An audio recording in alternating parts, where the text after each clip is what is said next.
Mark, patient is gone. The Fed is dropping its pledge to remain patient in deciding when to start raising interest rates. But at the same time, their forecasts for interest rates going forward show that the pace of any increases seems to be scaled back. So we'll try and walk you through that somewhat mixed message in here. Let me walk you through the most important part of the statement here. It deals with the forward guidance. Consistent with its previous statement, the committee judges that an increase in the target range for the federal funds rate remains unlikely at the April FOMC meeting. The committee anticipates that it will be appropriate to raise the target range for the federal funds rate when it has seen further improvement in the labor market and is reasonably confident that inflation will move back to its 2% objective over the medium term. This change in the forward guidance does not indicate that the committee has decided on the timing of the initial increase in the target range. Translation there, June is not a lock. Now, there's some more additional language here, some new language with regard to the economy and inflation. The economic language suggests the Fed has seen some of the softer data recently. It says information received since the FOMC met in January suggests that economic growth has moderated somewhat. Before, they referred to the solid pace of economic growth. Labor market conditions have improved further with strong job gains and a lower unemployment rate. A range of labor market indicators suggests that underutilization of labor resources continues to diminish.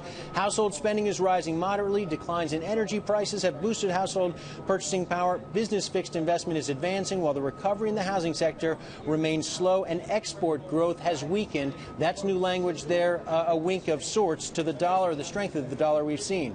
Inflation has declined further below the committee's longer run objective, largely reflecting declines in energy prices. Market-based measures of inflation compensation remain low.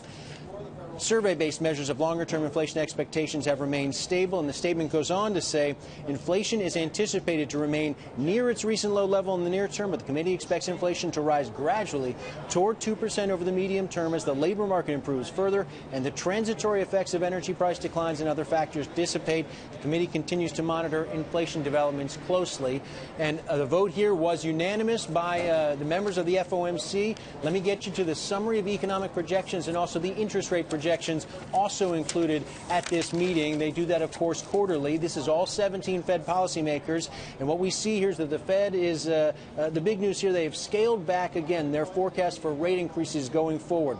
15 of 17 Fed policymakers still think the first increase will happen this year in 2015. Two still believe it will happen in 2016. But the median forecast for where rates will be at the end of 2015 now stands at 0.625%. That's a big drop from the 1.125% we saw in December. 13 of 17 policymakers have the rate under 1% still by the end of the year. That means, again, don't expect moves at every single meeting once they do start to move. The median for 2016 now stands at 1.875%. That's down from the prior range target of 2.5%, and the median for 2017 now at 3.125%. Longer term, longer run, they see that number at 3.75%.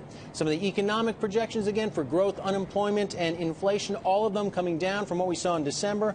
GDP change, the central tendency there for 2015, 2.3 to 2.7%. Before, they saw 2.6 to 3%.